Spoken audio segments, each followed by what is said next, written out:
Mummy ರೊಟ್ಟಿ ಜೊತೆ ಹುಳಿ ಹುಳಿ ಆಗಿರೋ ಚಟ್ನಿ ಮಾಡ್ಕೊಡು 5 ನಿಮಿಷದಾಗ.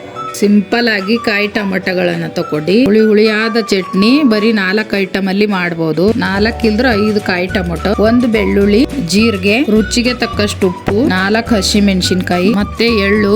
ನಾನೀಗ ಮೀಡಿಯಂ ಸೈಜ್ ಅಲ್ಲಿ ಕಾಯಿ ಟೊಮೆಟೊನ ಕಟ್ ಮಾಡ್ಕೊಳ್ತಾ ಇದ್ದೀನಿ. ತವಾ ಬಿಸಿ ಮಾಡಿ ಕಾಯಿ ಟೊಮೆಟೊಗಳನ್ನ ಹಾಕೊಂಡು ಚೆನ್ನಾಗಿ ಫ್ರೈ ಮಾಡಿ 1 ಟೇಬಲ್ ಸ್ಪೂನ್ ಎಣ್ಣೆ ಹಾಕೊಂಡು ಚೆನ್ನಾಗಿ ಒಂದು 5 ನಿಮಿಷ ಫ್ರೈ ಮಾಡ್ಕೊಳ್ಳಿ. ಈ ಥರ ಕಂದು ಬಣ್ಣ ಬರೋವರೆಗೂ ಫ್ರೈ ಮಾಡಿ ಎತ್ತಿಟ್ಕೊಳ್ಳಿ. ಹಸಿ ಮೆಣಸಿನ್ಕಾಯಿ ಮತ್ತು ಬೆಳ್ಳುಳ್ಳಿನ 1 ನಿಮಿಷ ಫ್ರೈ ಮಾಡ್ಕೊಳ್ಳಿ. 3 ಸ್ಪೂನ್ ಎಳ್ಳನ್ನ ತವ ಮೇಲೆ ಹಾಕ್ಕೊಂಡು ಚೆನ್ನಾಗಿ ಹುರ್ಕೊಳ್ಳಿ. ಅದನ್ನು ಈ ಥರ ಚಟಪಟ ಅನ್ನುವಾಗ ಅದನ್ನು ಎತ್ತಿಟ್ಕೊಳ್ಳಿ.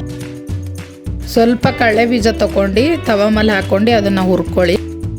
ಈ ಥರ ಕಲರ್ ಬಂದಮೇಲೆ ಅದನ್ನು ಎತ್ತಿಟ್ಕೊಳ್ಳಿ. ಈಗ ಮಿಕ್ಸಿ ಜಾರ್ ತಗೊಂಡಿಕ್ಕೊಳ್ಳಿ. ಈಗ ಎಳ್ಳು ಕಡಲೆ ಬೀಜನ ಮಿಕ್ಸಿ ಜಾರ್ಗೆ ಹಾಕ್ಕೊಳ್ಳಿ. ಸಣ್ಣ ಆಗೋವರೆಗೂ ಗ್ರೈಂಡ್ ಮಾಡ್ಕೊಳ್ಳಿ. ಈ ಥರ ಸಣ್ಣಗೆ ಗ್ರೈಂಡ್ ಆಗಿರ್ಬೇಕು. ಫ್ರೈ ಮಾಡ್ಕೊಂಡಿರೋ ಕಾಯಿ ಟೊಮೆಟೊ ಅದರಲ್ಲಿ ಹಾಕ್ಕೊಳ್ಳಿ. ಫ್ರೈ ಮಾಡ್ಕೊಂಡಿರೋ ಹಸಿಮೆಣ್ಸಿನ್ಕಾಯಿ ಬೆಳ್ಳುಳ್ಳಿ ಹಾಕ್ಕೊಳ್ಳಿ.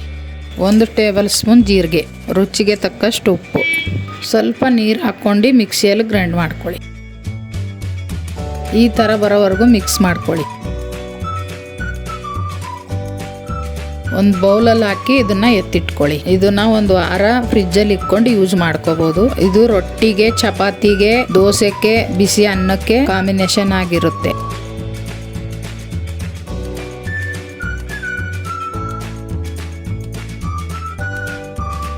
ಬೆಂಕಿ